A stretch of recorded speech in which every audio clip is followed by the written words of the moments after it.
നമസ്കാരം, ഞാൻ ലക്ഷ്മി.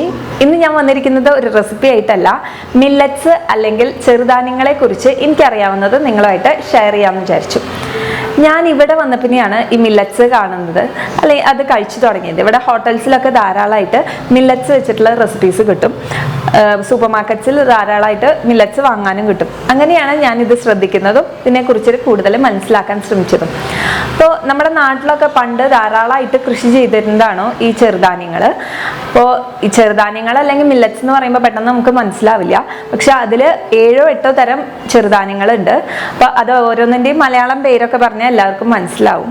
ഇംഗ്ലീഷ് പേര് പറയുമ്പോഴാണ് എല്ലാവർക്കും കൺഫ്യൂഷൻ ആവുക. അപ്പോൾ ഈ ചെറുധാന്യങ്ങൾ വരുന്നതാണ് റാഗി അല്ലെങ്കിൽ പഞ്ഞപ്പുല്ല്, കമ്പ്, ചാമ, മണിച്ചോളം, അങ്ങനെ പലതരത്തിലുള്ളതാണ് ഈ മില്ലറ്റ്സ്. അപ്പോൾ ചാമയൊക്കെ പണ്ട് ധാരാളമായിട്ട് പാടത്തൊക്കെ കൃഷി ചെയ്യുന്നത് കണ്ടിരുന്നു. അതുപോലെ തന്നെ ഓണത്തിനൊക്കെ പൂക്കളിടാൻ ഈ ചാമ ഉപയോഗിക്കാറുണ്ട്. പക്ഷെ ഈ ചാമ ഇങ്ങനെ കഴിക്കാൻ പറ്റുമെന്ന് എനിക്ക് അറിയുന്നത് ഇപ്പോഴാണ്. ഇതിൻ്റെ ഗുണങ്ങളൊക്കെ ഞാൻ മനസ്സിലാക്കുന്നത്. നമ്മുടെ ഇന്നത്തെ കാലത്ത് മിനറൽസും അയേണും അല്ലെങ്കിൽ ഫൈബറും ഒക്കെ കുറവ് മൂലം പല രോഗങ്ങളും വരുന്നുണ്ട്. അപ്പം അങ്ങനത്തെ രോഗങ്ങളൊക്കെ തടയാൻ ഈ മില്ലറ്റ്സ് കഴിക്കുന്നത് ഒരു പരിധിവരെ നമ്മളെ സഹായിക്കും. പലതരം ബെനിഫിറ്റ്സ് ആണ് മില്ലറ്റ്സ് കഴിക്കുന്നത് കൊണ്ട് നമ്മുടെ ശരീരത്തിനുള്ളത്. അത് എന്തൊക്കെയാണെന്ന് നോക്കാം. ഈ മില്ലറ്റ്സിൽ ധാരാളമായിട്ട് ഫൈബർ അടങ്ങിയിട്ടുണ്ട്. അതുപോലെ തന്നെ ഷുഗർ വളരെ കുറവാണ്. അപ്പോൾ ഷുഗർ കുറവായതുകൊണ്ട് തന്നെ ഇത് നമ്മൾ കഴിക്കുകയാണെങ്കിൽ നമ്മൾ സാധാരണ വൈറ്റ് റൈസോ അല്ലെങ്കിൽ ഗോതമ്പോ കഴിക്കുന്നത് പോലെയല്ല. ഇത് കഴിക്കുമ്പോൾ നമ്മുടെ ശരീരത്തിലെത്തി കുറച്ചധികം സമയമെടുക്കും ഇത് ഗ്ലൂക്കോസ് പ്രൊഡ്യൂസ് ചെയ്യാനായിട്ട്. അതുകൊണ്ട് തന്നെ ഷുഗർ ഉള്ളവർക്കൊക്കെ ഷുഗർ കൺട്രോൾ ചെയ്യാനും ഷുഗർ ഇല്ലാത്തവർക്ക് ഷുഗർ വരാതിരിക്കാനും ഒക്കെ ഈ മില്ലറ്റ്സ് കഴിക്കുന്നത് സഹായിക്കും. അതുപോലെ തന്നെ കൊളസ്ട്രോളിൻ്റെ കാര്യം പറയുകയാണെങ്കിൽ ഇതിൽ വിറ്റാമിൻ B3 ധാരാളമായിട്ട് അടങ്ങിയിട്ടുണ്ട്. അപ്പം അതുകൊണ്ട് കൊളസ്ട്രോൾ ഉള്ളവർക്ക് കൊളസ്ട്രോൾ കൺട്രോൾ ചെയ്യാനും ഈ മില്ലറ്റ്സ് കഴിക്കുന്നത് സഹായിക്കും. ഇനി ഇത് ഡൈജസ്റ്റ് ആവാൻ വളരെ എളുപ്പമാണ്. ഇതിൽ ധാരാളം ഫൈബർ ഉള്ളത് കൊണ്ട് തന്നെ നമ്മൾ മലബന്ധം അല്ലെങ്കിൽ അൾസർ പോലെയുള്ള ഉദരസംബന്ധമായിട്ടുള്ള രോഗങ്ങൾക്കൊക്കെ ഈ മില്ലറ്റ്സ് കഴിക്കുന്നത് നല്ലതാണ്. ഇത് കുട്ടികൾക്കും കൊടുക്കുന്നത് നല്ലതാണ്. ഞാൻ എൻ്റെ മോനൊക്കെ 1 വയസ്സിന് മുമ്പേ എല്ലാ മില്ലറ്റ്സും കൊടുത്തിരുന്നു. അപ്പോൾ നമുക്ക് ചോറിന് പകരമായിട്ട് ഉച്ചയ്ക്കൊക്കെയോ ഒരു കിച്ചടി പോലെയൊക്കെ ഉണ്ടാക്കി കൊടുക്കാം. ചില ഫുഡുകൾ കുട്ടികൾക്ക് അലർജി വരാൻ ചാൻസ് കൂടുതലാണ്. മില്ലറ്റ്സ് പൊതുവെ ഏറ്റവും കുറവ് അലർജി ഉള്ളതാണ്. അപ്പോൾ ഈ മില്ലറ്റ്സ് വെച്ചിട്ടുള്ള പോറിജസും അല്ലെങ്കിൽ കുട്ടികൾക്ക് കൊടുക്കാൻ പറ്റുന്ന റെസിപ്പീസൊക്കെ ഞാൻ ചെയ്യാം. അപ്പം അതിനു മുമ്പായിട്ട് ഇത് എന്താണ് ഇതിൻ്റെ ഗുണങ്ങളെന്ന് നിങ്ങളിലേക്ക് ഒന്ന് എത്തിക്കാമെന്ന് വിചാരിച്ചു. അപ്പം അതുപോലെ ഞാൻ ഇതിനു മുമ്പ് തിന വെച്ചിട്ടും ജോവാറ് വെച്ചിട്ടുമുള്ള ഇഡ്ഡലി ദോശ റെസിപ്പിയൊക്കെ ഇട്ടിരുന്നു. അപ്പം അതിൻ്റെ ലിങ്കും ഞാൻ താഴെ കൊടുക്കാം. അപ്പം അതും ഒന്ന് ട്രൈ ചെയ്ത് നോക്കൂ. അപ്പോൾ ഇനി ഓരോ മില്ലറ്റ്സ് എന്താണെന്നും അതിൻ്റെ ഗുണങ്ങളും ഞാൻ നിങ്ങൾക്കൊന്ന് പറഞ്ഞുതരാം. അപ്പോൾ നമുക്ക് വീഡിയോയിലേക്ക് കിടക്കാം. ഇതിപ്പോൾ നിങ്ങൾക്കൊക്കെ കണ്ടാൽ മനസ്സിലായിട്ടുണ്ടാവും, നമ്മുടെ റാഗി തന്നെയാണ്. പഞ്ഞപ്പുല്ല് എന്ന് പറയും, ഫിംഗർ മില്ലറ്റ്. അപ്പോൾ ഇത് നമ്മൾ സാധാരണ കുഞ്ഞു കുട്ടികൾക്കൊക്കെ കുറുക്കൊക്കെ കൊടുത്തു തുടങ്ങുമ്പോൾ ആദ്യത്തെ കുറുക്കായിട്ടൊക്കെ റാഗി പിഴിഞ്ഞ് ഒക്കെ കൊടുക്കാറുണ്ട്. അപ്പോൾ റാഗിയിൽ ധാരാളം കാൽസ്യം, അയേണും പ്രോട്ടീൻസൊക്കെ അടങ്ങിയിട്ടുണ്ട്. അതുകൊണ്ടാണ് നമ്മൾ ആദ്യത്തെ ഭക്ഷണമായിട്ട് കുട്ടികൾക്കൊക്കെ റാഗി കൊടുക്കാറുള്ളത്. അതുപോലെ തന്നെ നമ്മൾ ഷുഗർ ഉള്ള ആൾക്കാർക്കൊക്കെ റാഗി കഴിക്കുന്നത് നല്ലതാണ്. പലഹാരങ്ങളായിട്ടോ ഒക്കെ റാഗി കഴിക്കാം. അതുപോലെ തന്നെ നമ്മളുടെ ശരീരത്തിലെ ബ്ലഡിലെ ഹിമോഗ്ലോബിൻ്റെ അളവ് കൂട്ടാനായിട്ട് റാഗി സഹായിക്കാറുണ്ട്. അപ്പോൾ ഈ പ്രഗ്നൻറ്റ് ലേഡീസിനൊക്കെ ഹിമോഗ്ലോബിൻ്റെ കുറവ് വരികയാണെങ്കിൽ റാഗി ഭക്ഷണത്തിൽ ഉൾപ്പെടുത്തുന്നത് നല്ലതാണ്. അനീമിയ പോലെയുള്ള രോഗങ്ങളുള്ളവർക്കൊക്കെ റാഗി കഴിക്കുന്നത് നല്ലതാണ്. ഇതാണ് ബാജറ അല്ലെങ്കിൽ പേൾ മില്ലറ്റ്. മലയാളത്തിൽ ഇതിനെ കമ്പ് എന്ന് പറയും. അപ്പോൾ ഇതും നമ്മുടെ റാഗിയൊക്കെ പോലെ തന്നെയാണ്. പ്രോട്ടീനും മിനറൽസും ഫൈബറൊക്കെ ധാരാളം അടങ്ങിയിട്ടുണ്ട്. അപ്പോൾ നമ്മൾ വേനൽക്കാലത്ത് ഈ ബാജറ അല്ലെങ്കിൽ കമ്പൊക്കെ കഴിക്കുന്നത് നല്ലതാണ്. കാരണം ഇത് നമ്മുടെ ശരീരത്തിനെ തണുപ്പിക്കാൻ സഹായിക്കും. അപ്പോൾ നമ്മൾ ചൂടുകാലത്തൊക്കെ ഇങ്ങനത്തെ ബാജറ കൊണ്ടുള്ള പലഹാരങ്ങളും അത് കുറുക്കിയിട്ടൊക്കെ കഴിക്കുന്നത് നല്ലതാണ്.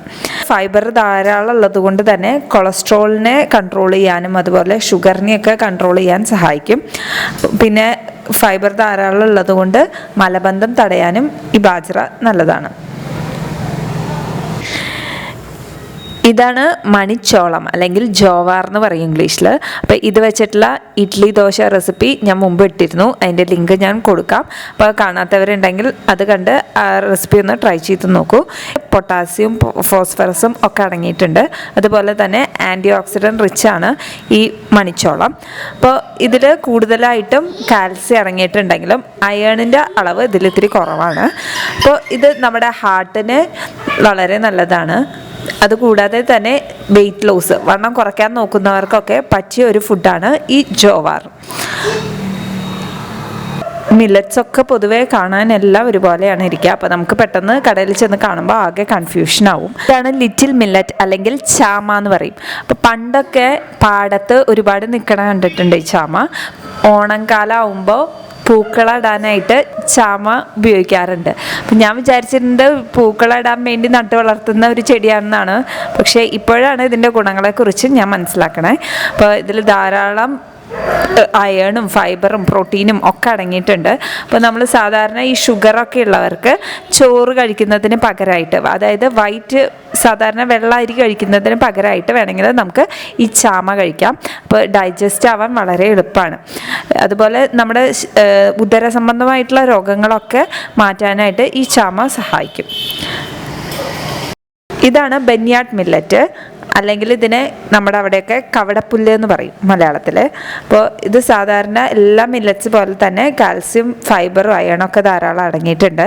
അപ്പോൾ നമ്മൾ ബ്ലഡ് ഷുഗർ ഉള്ളവർക്കൊക്കെ കൺട്രോൾ ചെയ്യാൻ ഇതുപോലെ ഈ മില്ലറ്റ്സും സഹായിക്കും. അതുപോലെ തന്നെ നമ്മുടെ ആൻറ്റി ഓക്സിഡൻസും ഒക്കെ ധാരാളം അടങ്ങിയിട്ടുണ്ട്. ഇതാണ് ഫോക്സ്ടെയിൽ മില്ലറ്റ്, തിന എന്ന് പറയും. അപ്പോൾ ഇത് മിക്കവർക്കും അറിയുന്നുണ്ടാവും. സാധാരണ നാട്ടിൽ പ്രാവുകൾക്കും അങ്ങനെ വീട്ടിൽ വളർത്തുന്ന പക്ഷികൾക്കൊക്കെ തീറ്റയായിട്ട് നമ്മൾ ഈ തിനയാണ് കൊടുക്കാറ്. ഇത് വെച്ചിട്ടുള്ള ഇഡ്ഡലി ദോശ റെസിപ്പി ഞാൻ മുമ്പ് ചെയ്തിരുന്നു. ആ വീഡിയോയുടെ ലിങ്ക് ഞാൻ താഴെ കൊടുക്കാം. കാണാത്തവരുണ്ടെങ്കിൽ ആ വീഡിയോ കണ്ട് റെസിപ്പി ഒന്ന് ട്രൈ ചെയ്ത് നോക്കൂ. പൊതുവേ നമ്മൾ ഈ മില്ലറ്റ്സ് വെച്ചിട്ടുള്ള ഇഡ്ഡലി ദോശയൊക്കെ ഉണ്ടാക്കുമ്പോൾ സാധാരണ ഇഡ്ഡലി ദോശയുടെ ടേസ്റ്റ് തന്നെയാണ്. വലിയ ഡിഫറൻസ് ഒന്നും എനിക്ക് ഫീൽ ചെയ്യാറില്ല. ഈ തിനയ്ക്കാണെങ്കിൽ പ്രോട്ടീനും ഫൈബറും വിറ്റാമിൻ ബി ഒക്കെ ധാരാളം അടങ്ങിയിട്ടുണ്ട്. അപ്പം അതുകൊണ്ട് തന്നെ ഇത് ഹാർട്ടിന് വളരെ നല്ലതാണ് ഈ തിനയൊക്കെ കഴിക്കുന്നത്. നമ്മുടെ പ്രതിരോധ ശക്തി കൂട്ടാൻ സഹായിക്കും. നമ്മുടെ സ്റ്റാമിനയൊക്കെ കൂട്ടാൻ വളരെ നല്ലതാണ് തിന. ഇതാണ് വരക് അല്ലെങ്കിൽ കോഡോ മില്ലറ്റ്. അപ്പോൾ ഇതും എല്ലാ മില്ലറ്റ്സ് പോലെ തന്നെ മിനറൽസും ഫൈബറും ഒക്കെ ധാരാളം അടങ്ങിയിട്ടുണ്ട്. ഇതിൻ്റെ പ്രത്യേകത എന്താണെങ്കിൽ വണ്ണം കുറയ്ക്കാൻ നോക്കുന്നവർക്ക് പറ്റിയൊരു ഫുഡാണ് ഈ കോഡോ മില്ലറ്റ്. അപ്പോൾ വണ്ണം കുറയ്ക്കാൻ സഹായിക്കും. അതുപോലെ തന്നെ ഷുഗർ ഉള്ളവർക്കും നല്ലതാണ്. ഷുഗർ കൺട്രോൾ ചെയ്യാൻ ഹെൽപ്പ് ചെയ്യും. സ്കിന്നുമായിട്ടുള്ള ബന്ധപ്പെട്ട രോഗങ്ങളിലുള്ളവർക്കും ഈ കോഡോ മില്ലറ്റ് കഴിക്കുന്നത് നല്ലതാണ്. അപ്പോൾ ഈ മില്ലറ്റ്സ് എന്താണെന്നും അതിനെക്കുറിച്ച് ഒരു ചെറിയ ധാരണ നിങ്ങൾക്ക് കിട്ടിയിട്ടുണ്ടാവും എന്നാണ് ഞാൻ വിചാരിക്കണേ. അപ്പോൾ ഇനി വരുന്ന എപ്പിസോഡുകളിൽ ഈ മില്ലറ്റ്സ് വെച്ചിട്ടുള്ള സ്നാക്സും റെസിപ്പീസും ആയിരിക്കും ഞാൻ ഉൾപ്പെടുത്താൻ ശ്രമിക്കുക. അപ്പോൾ നിങ്ങൾക്കിത് സൂപ്പർ മാർക്കറ്റ്സിൽ റാഗിയുടെ സെക്ഷനിലൊക്കെ നോക്കിയാൽ കാണുന്നുണ്ടാവും. അപ്പോൾ നാട്ടിൽ വാങ്ങാൻ കിട്ടുമെന്ന് ഞാൻ നോക്കിയിട്ടില്ല. ഇവിടെ എനിക്ക് ധാരാളമായിട്ട് വാങ്ങാൻ കിട്ടുന്നുണ്ട്. അപ്പോൾ നാട്ടിൽ കിട്ടില്ലെങ്കിൽ ആമസോണിലൊക്കെ മില്ലറ്റ്സ് അവൈലബിൾ ആണ്, ഞാൻ ചെക്ക് ചെയ്തിരുന്നു. അപ്പോൾ നിങ്ങൾക്ക് ഈ വീഡിയോ ഇഷ്ടപ്പെടുകയാണെങ്കിൽ നിങ്ങളുടെ ഫ്രണ്ട്സിനൊന്ന് ഷെയർ ചെയ്ത് കൊടുക്കൂ. അപ്പോൾ ഇനി മില്ലറ്റ്സിൻ്റെ റെസിപ്പീസായിട്ട് ഞാൻ അടുത്ത എപ്പിസോഡുകളിൽ വരുന്നതാണ്. അതുവരേക്കും നന്ദി, നമസ്കാരം.